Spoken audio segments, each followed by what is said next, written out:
Hello everyone, welcome back to our physics class. Now in the previous class we were discussing about atmospheric pressure and we were dealing with the applications of atmospheric pressure. So today I want to continue with the same topic because some of the examples I want to discuss again which is related to atmospheric pressure.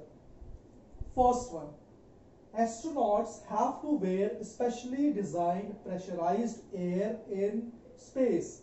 So they have to wear a specially designed pressurized suit. Okay, you must have seen astronauts used to wear a special kind of suit.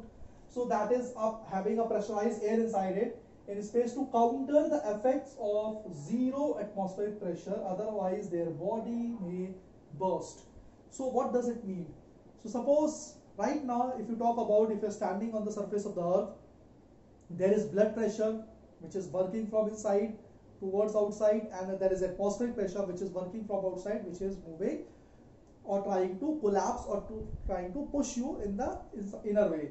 Now in what happens, both the pressures are equal. Since both the pressures are equal, or you can say the blood pressure is a little bit greater than the atmospheric pressure, so both the pressures are balanced and we people don't feel this atmospheric pressure.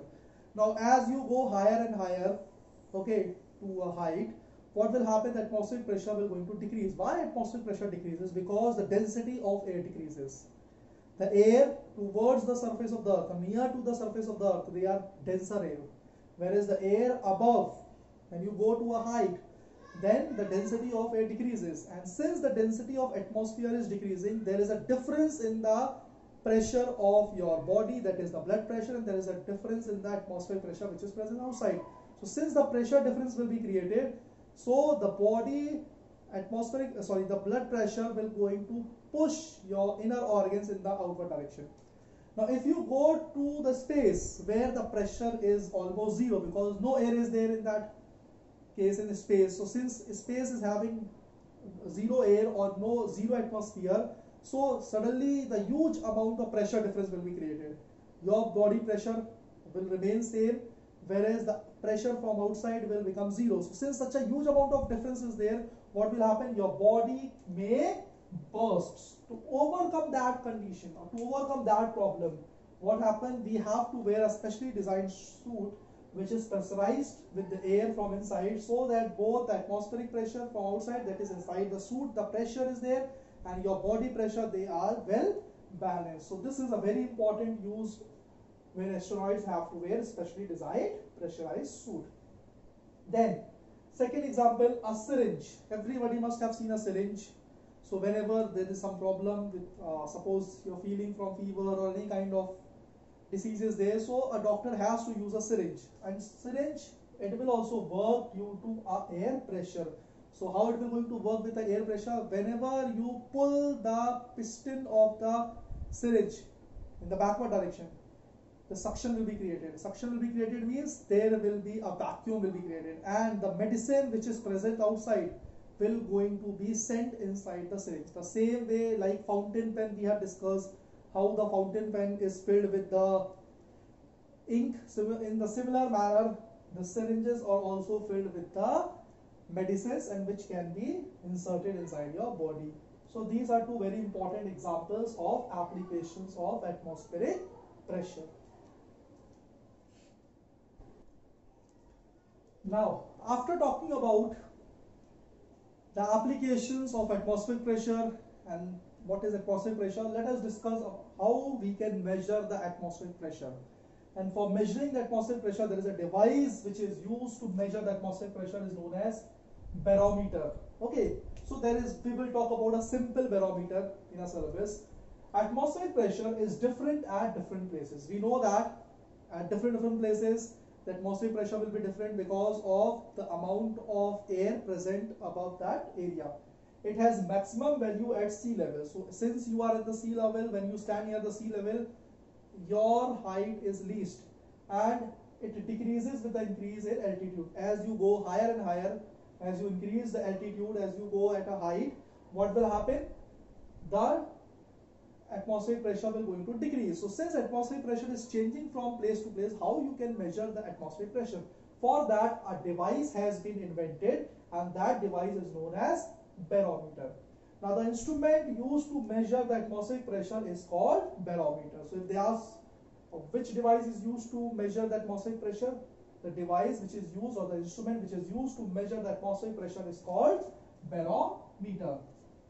Now the simple barometer consists of liquid, that is mercury. So basically you can see in your book, the figure is there, a trough is there, then a tube like structure is there. In this tube that is near about 100 centimeter tall, which is 1 meter long tube, 1 meter means 100 centimeter tall tube is there, and inside this tube what is filled? Mercury is filled. Okay, so mercury is used as a liquid which is used to measure the atmospheric pressure. Whatever is the height of the mercury, that will be the atmospheric pressure. If the height increases, that means the atmospheric pressure is more. If the height decreases, that means the atmospheric pressure is less. So marking will be there from 0 to 100.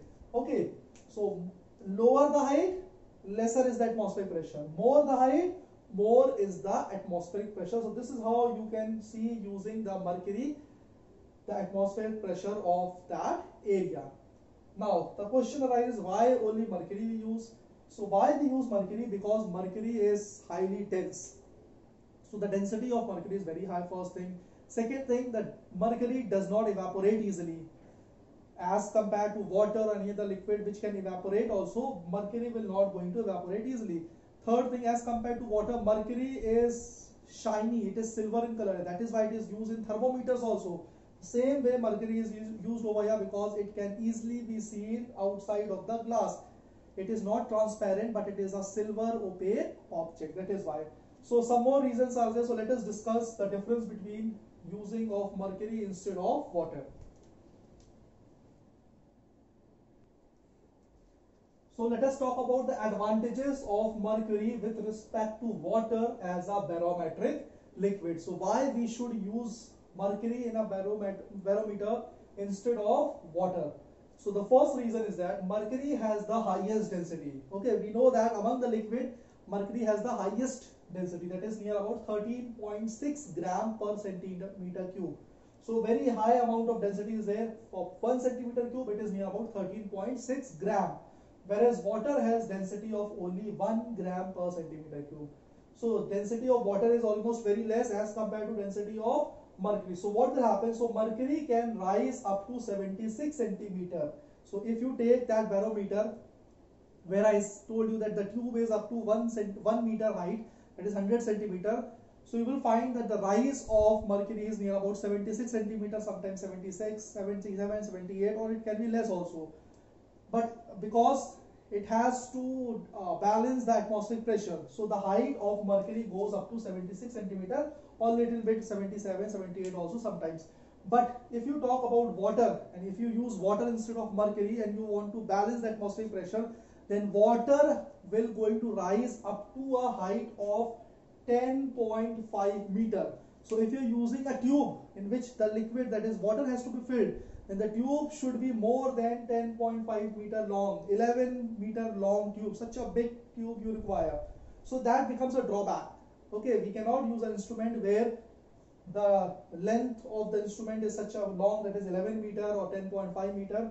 So it's better to use mercury. With the help of a small instrument, you can measure the atmospheric pressure. Okay, this is the first one. Second one, mercury can be easily obtained in its purest form. So whenever you want mercury, you can easily get it in the purest state.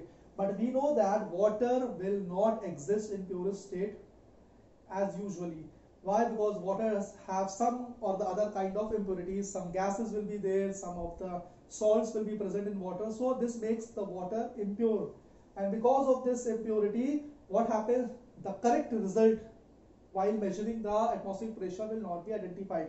But when you use mercury, mercury is almost purest in form, so you can easily able to identify the atmospheric pressure. Then mercury is opaque. Okay, I told you that mercury is opaque and silver in color, so it is easily to be readable above the glass, while water is generally transparent. And since water is transparent, it becomes very difficult to identify where the reading of water or to which height the water is present, and it becomes difficult for us to get the correct reading. So these are few reasons, okay, which you have to study about how mercury has advantage while using a barometric liquid as compared to water.